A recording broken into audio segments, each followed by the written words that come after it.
महावीर की उम्र 40 साल है, पर अभी तक उसकी शादी नहीं हुई है, क्योंकि महावीर के पास कोई भी काम धंधा नहीं है। महावीर ने कई जगह नौकरियां की, पर उसे कोई भी नौकरी पसंद नहीं आई और उसने काम छोड़ दिया। महावीर को सभी लोग फालतू भाई कहकर बुलाते थे। और कैसे हो फालतू भाई? अरे मैं ठीक हूँ चाचा, आप कैसे हो?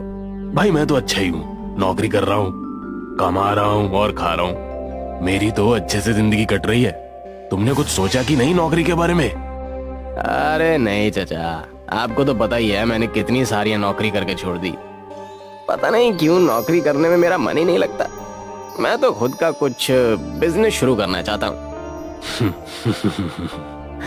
अरे बिजनेस करने के लिए बहुत सारे पैसों की जरूरत होती है, पर तुम्हारे पास तो फूटी कौड़ी भी नहीं है।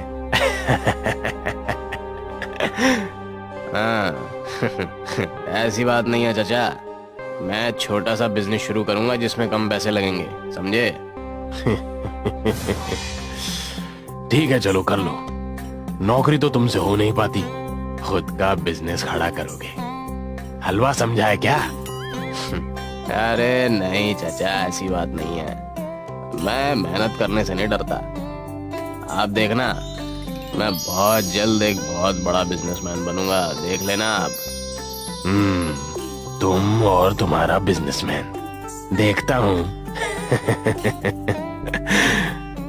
वो आदमी महावीर का मजाक उड़ाते हुए और उस पर हंसते हुए वहाँ से चला गया। महावीर को उसकी बात का जरा भी बुरा नहीं लगा, क्योंकि महावीर को अब इस तरह की बातें सुनने की आदत पड़ गई थी। उसे न अब गुस्सा आता और न ही ऐसे लोगों से मिलकर वो निराश होता। उसे तो सिर्फ अपना काम करना है। हे भगवान, पता नहीं मेरा क्या होगा। जब भी कुछ करने का सोचता हूँ हमेशा असफल ही होता हूँ। पर भगवान, मैं भी हार नहीं मानूंगा और एक दिन कुछ बड़ा करके ही दिखाऊंगा, देख लेना। महावीर के दिमाग में एक विचार आया। वो भगवान की मूर्तियां बेचना चाहता था, पर इसके लिए उसे पैसों की जरूरत थी। महावीर लोन लेने के लिए बैंक गया। गुड मॉर्निंग सर, मेरा नाम महावीर है और मैं भगवान की मूर्तियों का एक छोटा सा बिजनेस शुरू करना चाहता हूँ, जिसके लिए मुझे कुछ पैसों की जरूरत है। ठीक है, पैसे तो मिल जाएंगे, पर तुम्हारे पास बैंक को देने के लिए कुछ सिक्योरिटी है कि नहीं? मेरा मतलब है कुछ जमीन जायदाद।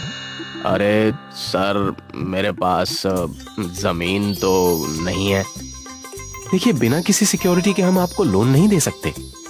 लेकिन सर, मैं आपके पैसे बहुत जल्द लौटा दूंगा। अरे भाई, ये बैंक है, कोई किराने की दुकान थोड़ी।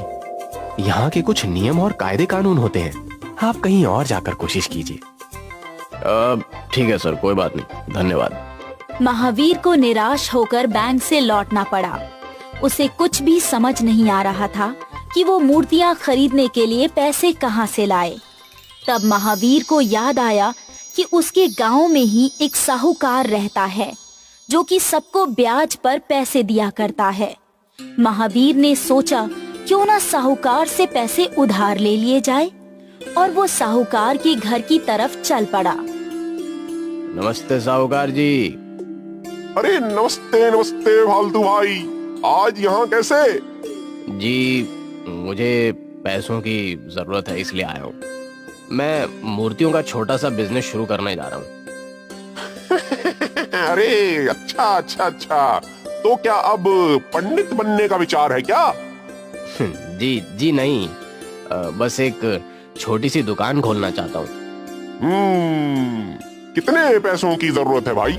जी कुछ 10,000 रुपए से काम चल जाएगा।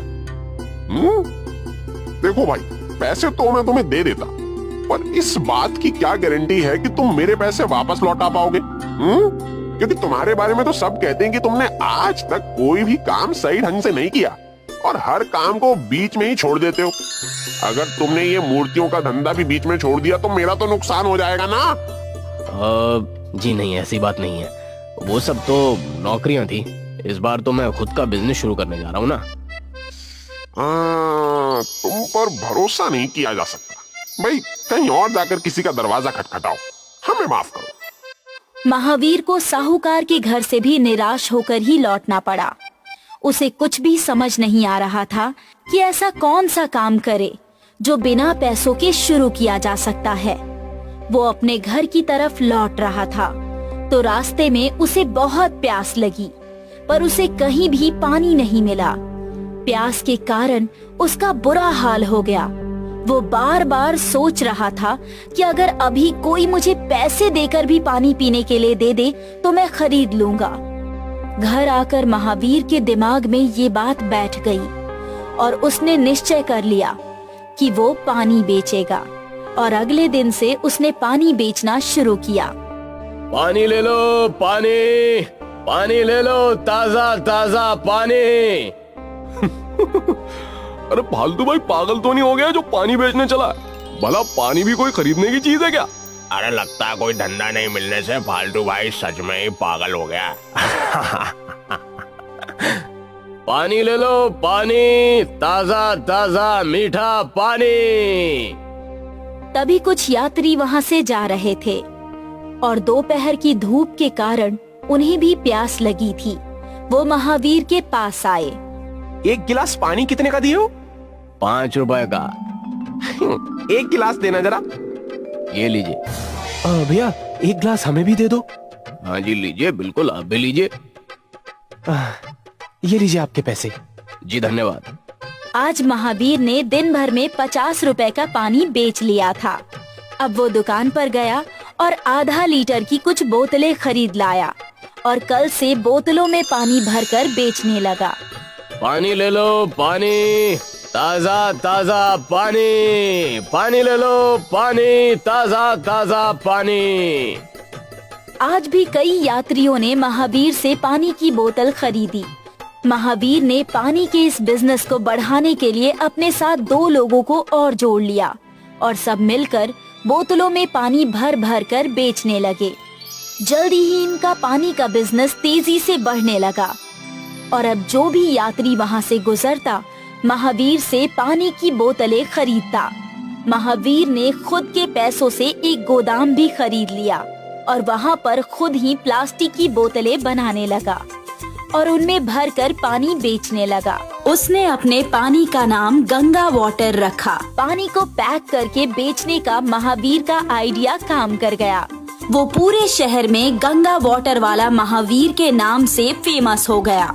कल तक जिस महावीर के पास कोई भी काम नहीं था, आज उसी महावीर के पास कई सारे लोग नौकरी करते हैं।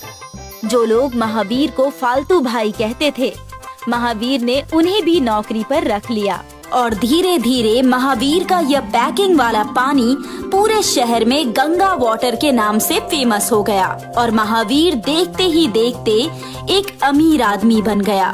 सीख, हमें जिंदगी में कभी भी हार नहीं माननी चाहिए। हमें आखिरी दम तक संघर्ष करते रहना चाहिए।